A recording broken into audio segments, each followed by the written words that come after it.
बेटा next last lecture में हमने कुछ फंक्शनल ग्रुप और उनका यूज कैसे होता है वो बताया था आपको। आज उसके रिमेनिंग ग्रुप्स हम सीखने जा रहे हैं। जैसे कि उसी में से एक ग्रुप है एमाइड, फंक्शनल ग्रुप एमाइड, जिसका फंक्शनल यानी कि एसिड सम होता है CONH2 और इसका प्रत्यय भी होता है एमाइड। ये सब कार्बोनिल कार्बन वाले ग्रुप हैं जिसमें हम कार्बन की संख्या को काउंट करते हैं। तो इसका एग्जाम्पल देखते हैं। CH3 CONH2। Now count the carbon 1 and 2। 2 carbons हैं, देयरफॉर इथेन और CONH2 ग्रुप है इसमें, तो इथेन प्लस एमाइड, तो दिस इज द इथेनेमाइड। अगेन हम आगे जा रहे हैं।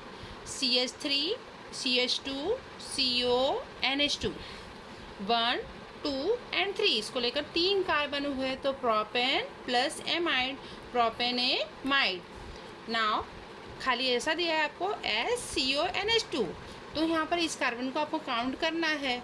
इस कार्बन यानी कार्बन की संख्या कितनी हुई? एक कार्बन है यानी मीथेन, और ग्रुप कौन सा हुआ? एमाइड, तो ये हुआ मीथेनेमाइड। नाउ कुछ इस तरह का डायग्राम कभी दिया हो तो घबराने की जरूरत नहीं है। CH3 CH2 ट्वाइस CONH2, तो CH3 CH2 twice CONH2, how many the carbons? 1 और यहाँ पर 2, तो 1 और 2 कितने? 1 और 2 3 और 1 4, टोटल कार्बन की संख्या हो गई 4। तो यहाँ हो गया आपका ये ब्यूटेनेमाइड। नाउ नेक्स्ट ग्रुप पे आते हैं ester. Ester that is the functional group है इसका COOR, इसका प्रत्यय है ओएट। हम देखेंगे यहाँ पर CH3 COO CH3 एग्जाम्पल दिया है आपको। अब इसमें थोड़ा सा चेंज है, ईथर और इन सब में इस साइड भी बॉन्ड लगा हुआ है, तो इसको हमको अलग से प्रत्यय लगाना है और इसमें ऑइट प्रत्यय लगाना है। तो यहाँ से एक तरफ जनरली हम ये करते हैं कि जिसमें कार्बन की संख्या कम होती है उसको मिथाइल इथाइल इस तरह लेते हैं, और जहाँ कार्बन की संख्या ज़्यादा होती है उसको ऑइट के साथ लिया जाता है। तो यहाँ पर CH3 और यहाँ पर COO CH3, तो ये हो गया आपका मिथाइल, और ये COO CH3 2 कार्बन, इसको काउंट करेंगे तो इथेन प्लस ओएट, तो ये हो गया ethanoate, methyl ethanoate. Then next CH3 CH2 COO CH2 CH3, how many carbon? Total तो 5 है, लेकिन इस साइड कितने हैं? 2, और इस साइड इसको लेकर 3, या इस साइड आप 2 ले लो, इस साइड 3 ले लो, तो 1 और 2 यानी इथाइल, और 3 कार्बन को लेके गिनेंगे तो ethyl propanoate. Next HCOO CH3, यहाँ पर CH3 अकेला है और HCOO है, तो यहाँ पर ये हो जाएगा आपका मिथाइल मिथेनोएट। नेक्स्ट ग्रुप है साइनाइड अथवा नाइट्राइल, तो CH3 CN, यहाँ कार्बन की संख्या कितनी हुई?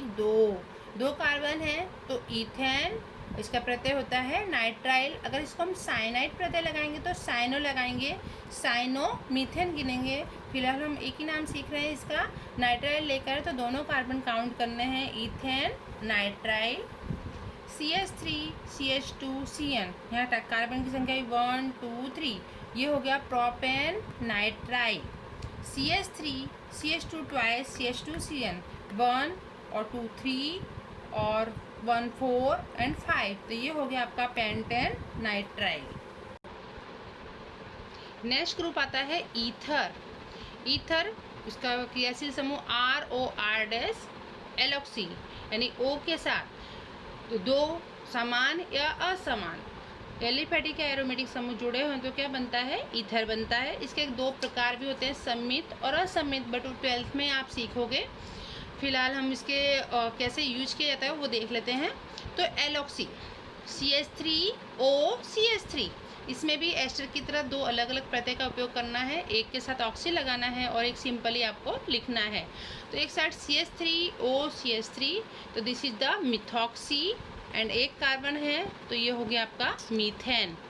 देन CH3O CH2 CH3, यहाँ पे भी इसको लेंगे हम मिथॉक्सी, इस साइड कितने कार्बन है? 2, तो मिथॉक्सी इथेन।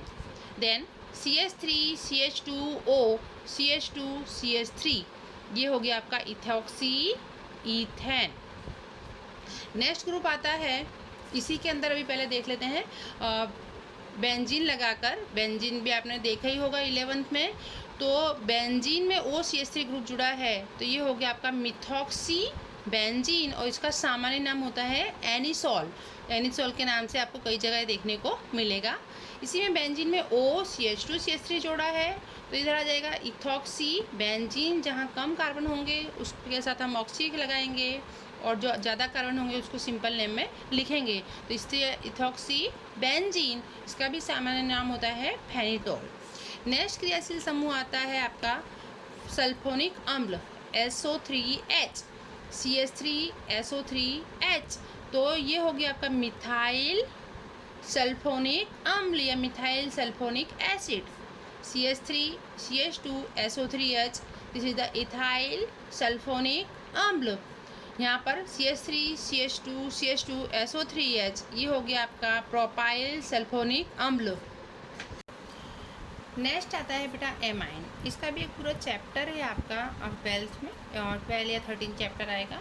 तो एमाइन के 3 प्रकार होते हैं। इसका बेसिक आपने 11th में सीखे गए, फिर भी हम रिवाइज कर रहे हैं। तो एमाइन के तीनों अलग अलग प्राथमिक, द्वितीयक और तृतीयक 3 प्रकार के एमाइन बनेंगे। NH3 that is the ammonia. इसमें से एक हाइड्रोजन का विस्थापन एक एल्किल या एरिल समूह द्वारा होता है तो प्राथमिक एमाइन बनता है।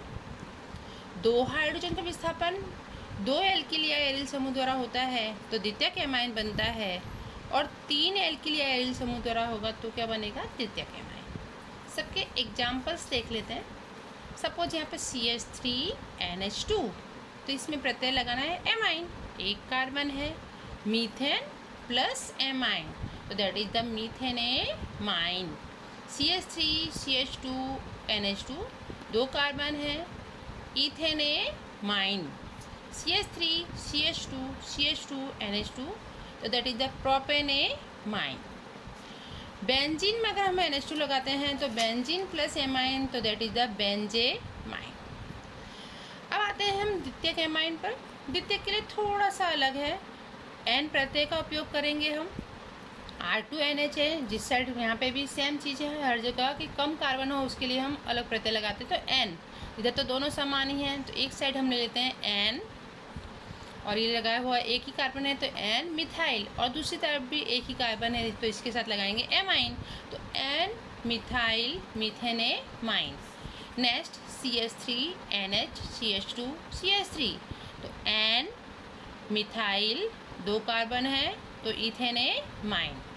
CH3 CH2NH CH2 CH3, that is the N ethyl ethanamine. Again benzene NH CH3 है, यहाँ पर भी हम लेंगे N मिथाइल, और ये हो गया आपका बेंजेमाइन, क्योंकि बेंजीन के साथ एमाइन जुड़ेगा तो बेंजेमाइन।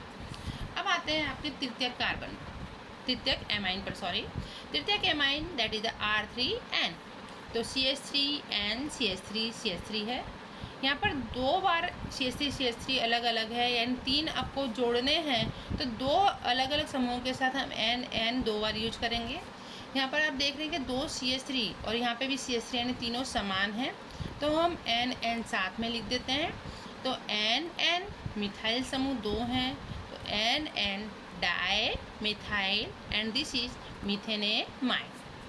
अगेन हम आते हैं यहाँ पर आप देखो इथाइल 2 जुड़े हुए और मिथाइल, तो जैसा कि हम जानते हैं ABCD के क्रमांक का उपयोग होता है, तो हम यहाँ पर लेंगे N ethyl, N methyl, and this one ethanamine. Again फिर से हम देखते हैं CH3 CH2 थ्राइजेन, एंड 3 इथाइल समूह जुड़े हुए हैं, तो यहाँ पर अगेन हमने फर्स्ट वाले में जैसा किया था N डाई इथाइल, और ये हो गया आपका इथेनेमाइन। यहाँ पर बेंजीन के साथ अगर जुड़ा है NCH2 CH3 ट्वाइस, तो ये हो जाएगा आपका N डाई इथाइल, और बेंजीन के साथ एमाइन प्रत्यय लगाएंगे तो ये हुआ आपका बेंजेमाइन। बेटा ये सारे क्रियाशील समूह आपको एकदम परफेक्ट तैयार करने हैं, ऑर्गेनिक में कुछ भी नहीं है। आपको यूजेज पता होना चाहिए कि सारे क्रियाशील समूह कौन से हैं, क्योंकि आप ऑर्गेनिक कब तैयार कर पाओगे, जब आप उनके नाम बता पाओगे कि बेंजोइक एसिड लिखा है या एसिटिक एसिड लिखा है, इथेनोइक एसिड लिखा है, बेंजेमाइड लिखा है, इथेनामाइड लिखा है, एनीथिंग कुछ भी है, तो वो कब तैयार होगा? जब आपको फंक्शनल ग्रुप तैयार होंगे। तो सारे फंक्शनल ग्रुप उनके प्रत्यय, this is the base of the organic. आप जब ये तैयार करोगे तभी आप ऑर्गेनिक अच्छे से तैयार कर पाओगे। तो आप सभी को ये क्रियाशील समूह उनके यूजेज के साथ तैयार करने हैं। नेक्स्ट लेक्चर में मैं आपको IUPAC नाम सिखाऊंगी। IUPAC नाम इन सब का यूज करके 1 या 2 से या 3 समूह एक साथ जुड़े हैं तो उनके IUPAC नाम कैसे देने हैं, तो वो आपको सीखना है इसमें। लेकिन ये सारी चीज़ें जब बेस आपका पक्का होगा तभी आप ऑर्गेनिक केमिस्ट्री अच्छे से कर सकते हो। तो फंक्शनल ग्रुप बहुत अच्छे से तैयार कर लीजिए। नेक्स्ट लेक्चर में हम IUPAC नाम सीखेंगे।